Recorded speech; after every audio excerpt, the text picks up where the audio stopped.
आज हम बात करेंगे एसिड बेस सॉल्ट से बने हुए कुछ रासायनिक यौगिक के बारे में, केमिकल कंपाउंड्स के बारे में, उनके नाम और उसके यूजेस के बारे में।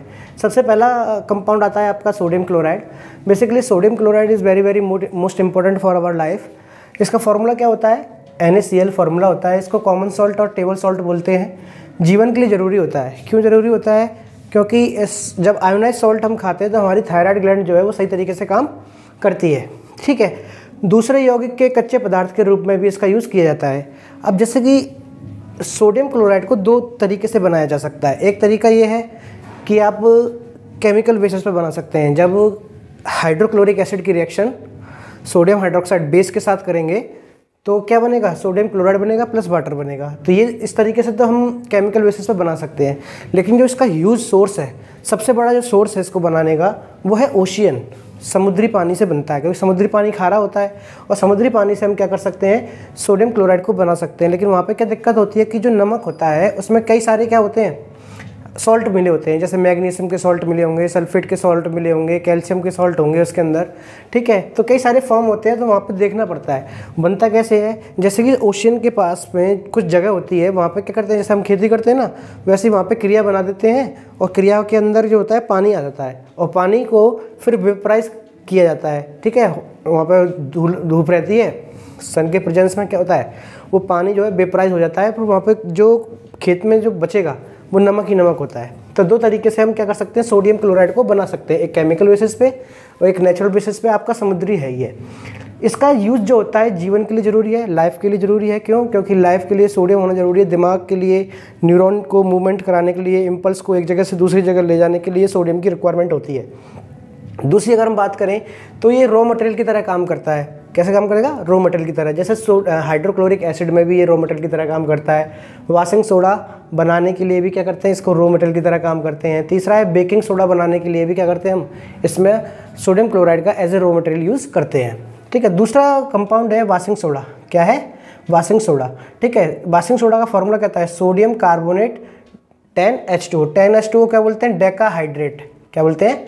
डेकाहाइड्रेट। सोडियम कार्बोनेट डेकाहाइड्रेट इसका नाम है। इसका यूज़ कहाँ करते हैं? जो वाशिंग सोडा होता है उसका यूज़ हम करते हैं हार्ड वाटर को सॉफ्ट करने के लिए। किसके लिए?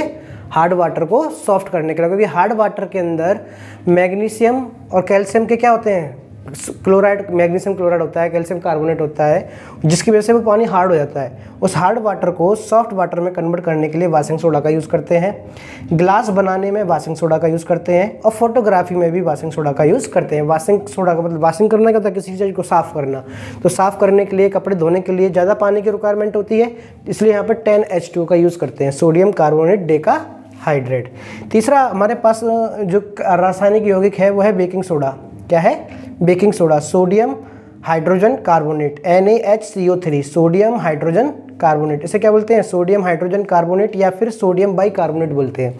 हाइड्रोजन को या तो वाई बोल दो या फिर हाइड्रोजन बोल दो, बात एक ही है। तो इसे क्या बोलते हैं? सोडियम बाई कार्बोनेट बोलते हैं। इसका यूज़ कैसे करते हैं? Sodium by carbonate baking soda antacid की तरह काम आता है। किसकी तरह काम आता है? एंटासिड। एंटासिड क्या होता है? एंटासिड एक ऐसा पदार्थ होता है जो आप कहीं पे भी एसिड की मात्रा बढ़ रही है, कहीं पे भी अम्लता बढ़ रही है, अम्ल की मात्रा बढ़ रही है, उसे कम करने के लिए हमें इसका अपोजिट बेस लेके आना पड़ता है। तो सोडियम बेकिंग सोडा भी क्या करता है? आपका एक एंटासिड की तरह काम करता है। ठीक है। फायर एक्सटिंग्विशर, जो आग बुझाने वाले होते हैं ना, फायर जिसमें सफ़ेद सफ़ेद गैस निकलती है, तो फायर एक्सटिंग्विशर के अंदर भी सोडियम बाई कार्बोनेट का हम यूज़ करते हैं। कहाँ करते हैं? तो sodium by carbonate sulphuric acid के साथ मिलकर क्या बना देता है? CO2 गैस प्रोड्यूस कर देता है। कौन सी गैस प्रोड्यूस कर देगा? CO2 गैस प्रोड्यूस कर देगा। और वो CO2 गैस ही क्या दिखती है आपको? वाइट गैस दिखती है। ठीक है। फोर्थ कंपाउंड है आपके पास में bleaching powder. Bleaching powder CaOCl2। CaOCl2 इसको केमिकल में बोलते हैं कैल्शियम ऑक्सीक्लोराइड। Calcium oxychloride. ठीक है। इसका यूज़ जो करते हैं हम क्लोरोफॉर्म बनाने में करते हैं। किस में करते हैं? क्लोरोफॉर्म। क्लोरोफॉर्म क्या होता है? एक नशीला पदार्थ है, बेहोश करने के काम आता है क्लोरोफॉर्म। ठीक है। और दूसरी जगह कहाँ करते हैं? जो पानी ख़राब हो जाता है, डिसइंफेक्टिव वाटर हो जाता है, ख़राब पानी को सही पानी में बदलने के लिए क्या करते हैं हम? ब्लीचिंग पाउडर का यूज़ करते हैं जम्स को ख़त्म, पानी में उपस्थित जम्स को ख़त्म करने के लिए किसका यूज़ करते हैं? ब्लीचिंग पाउडर का यूज़ करते हैं। पांचवा है आपका plaster of Paris. Plaster of Paris से पहले जिप्सम को समझते हैं। जिप्सम क्या होता है? Calcium sulphate dihydrate, calcium sulphate dihydrate CaSO4.2H2O। जब कैल्शियम सल्फेट डाइहाइड्रेट या कहीं जिप्सम को 313 केल्विन पर गर्म किया जाता है, जब जिप्सम को 313 केल्विन पर गर्म किया जाता है तो प्लास्टर ऑफ पेरिस बन जाता है। क्या बन जाता है? Plaster of Paris. या ये कहें जब जिप्सम में से हाइड्रोजन वाटर को क्या करते हैं? वेपराइज करते हैं तो क्या बनेगा? प्लास्टर ऑफ पेरिस बनेगा। क्या बनेगा? प्लास्टर ऑफ पेरिस बनेगा।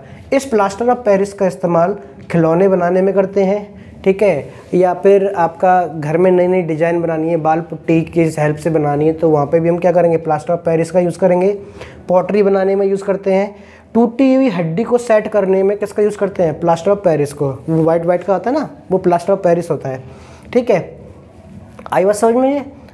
और बात करते हैं हाइड्रेटेड सॉल्ट। क्या इसकी बात करें? Hydrated salt. हाइड्रेटेड सॉल्ट का मतलब ये होता है ऐसे सॉल्ट जिनके अंदर पानी की मात्रा हो। ऐसे सॉल्ट जिनके अंदर क्या हो? पानी की मात्रा हो, उन्हें हाइड्रेटेड सॉल्ट बोलते हैं। जैसे कैल्शियम सल्फेट 0.5H2O, ये हाइड्रेटेड है। अब इसमें से पानी को निकाल देंगे, क्या कर देंगे? पानी को उड़ा देंगे तो ये किस में बन जाएगा? एनहाइड्रेटेड सॉल्ट में बन जाएगा। किस में कन्वर्ट हो जाएगा? ये एनहाइड्रेटेड सॉल्ट। एनहाइड्रेटेड सॉल्ट क्या होता है? ऐसा सॉल्ट जिसमें पानी की मात्रा ना हो। ऐसा सॉल्ट जिसके अंदर क्या ना हो? पानी की मात्रा ना हो, उसे क्या बोलते हैं? एनहाइड्रेटेड सॉल्ट बोलते हैं। आई होप ये आपको क्लास समझ में आई होगी। आपका दिन शुभ हो। जय हिंद, जय भारत।